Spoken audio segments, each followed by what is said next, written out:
you guys, it's me, Rachel, here with Senza Tempo Cane Corso. I'm out here with my little bit. Still thinking of a name for her. Almost thought about the name Suki, but we'll see. Also thought of the name Prada. Usually I wouldn't name a designer, like I wouldn't choose something like that. But I don't know, we'll see. I'm working on it. I know it's taking me forever, but sometimes that's just the way it is with me. Sometimes.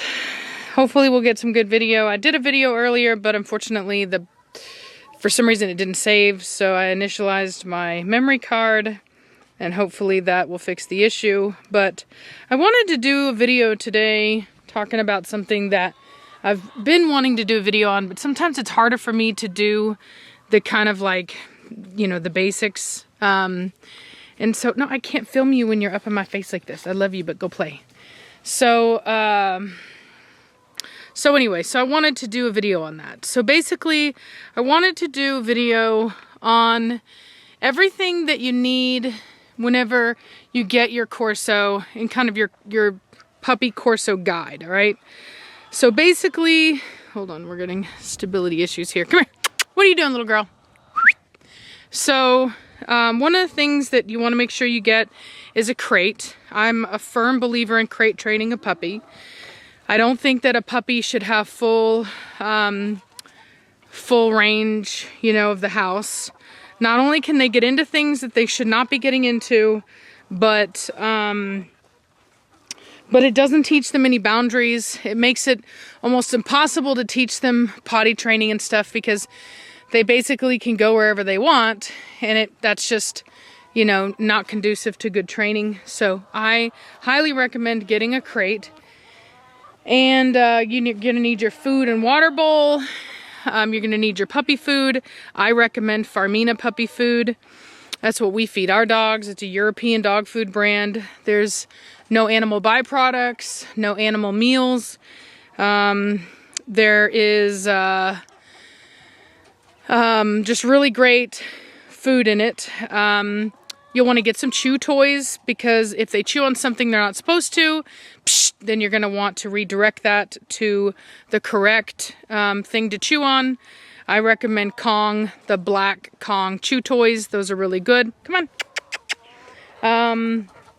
And then you're going to need your collar and your leash. Now, I typically train with a choke collar, but I do not recommend a choke collar for a puppy, because they typically want to kind of balk away from the collar. They're gonna not like being kind of contained, and when that choke collar cinches down, they're gonna think they're being choked and they're gonna freak out, and that's a negative experience. So I don't recommend using a choke collar when you're initially working with a puppy.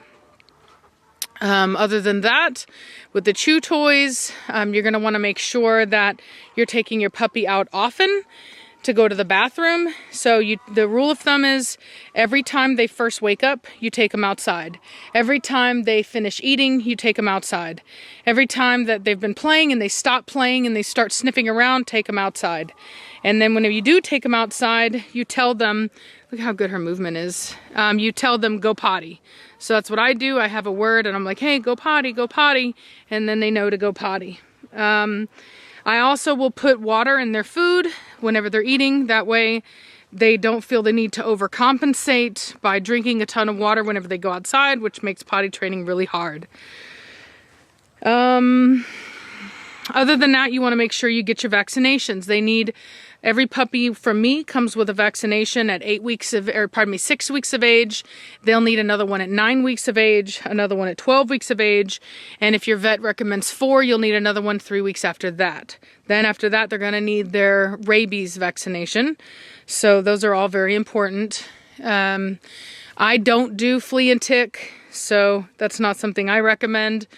You'll have to decide that on your own, but I do highly recommend that you read the FDA release on flea and tick medications causing neurological disorders, including seizures in dogs.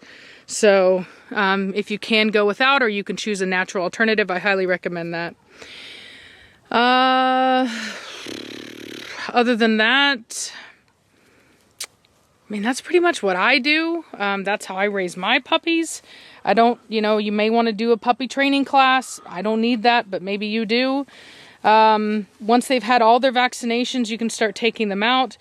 Do not, under any circumstances, take a puppy that has not had all of their parvo distemper vaccinations anywhere where they have access to where other dogs go to the bathroom, because they're not fully vaccinated or protected from parvo distemper until they've had all of those vaccinations. Very, very, very, very, very important. Just do not risk it. Also, when it comes to exercise, you can let them run around, do stuff, have fun, but do not take them on long walks or anything like that, any kind of strenuous exercise until they're old enough. I typically will not take a puppy on an actual walk until they're around 6 months of age. My rule of thumb is, like, I walk pretty quick, so I walk like this, right? If I'm walking at a quick clip and my puppy cannot keep up with me without trotting to stay next to me, they shouldn't be on a walk with you, okay? They should be able to walk leisurely as you walk. Otherwise, they're not big enough yet. And even then, you start them off slow. Don't go on a 3-mile walk with a puppy the first time. Go around the block, build up the muscle, get them ready, then start taking them on walks. That goes for throwing the ball too. Don't be throwing the ball constantly for a puppy, having them sprint back and forth, back and forth, back and forth. It's not healthy for them.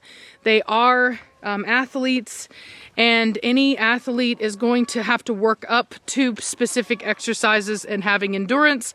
Otherwise, you'll wear them down. So very, very, very important. I don't really do any kind of repetitious exercise with my dogs for a long time, and even then, I don't do it on an everyday, daily basis either. So anyway, when it comes to them biting and stuff like that, I will, when they try to bite me, I will just kind of take their mouth like this. Let me see. Come here, hey, come here. I'll go, no, no. And then I'll stop the play.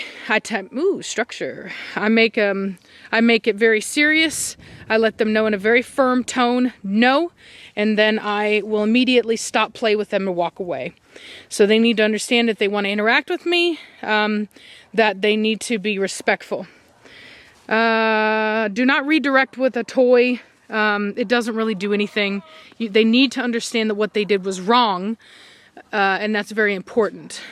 Anyway, so other than that, if you have any questions, just, ask me in the thing. I don't know if I'm getting all of them. I have literally one little bar left on my battery, so I'm a little trying to rush through this a bit, but just wanted to kind of tell you guys that information. Hopefully that is helpful to anybody that is, looking to adopt a Corso puppy anytime soon.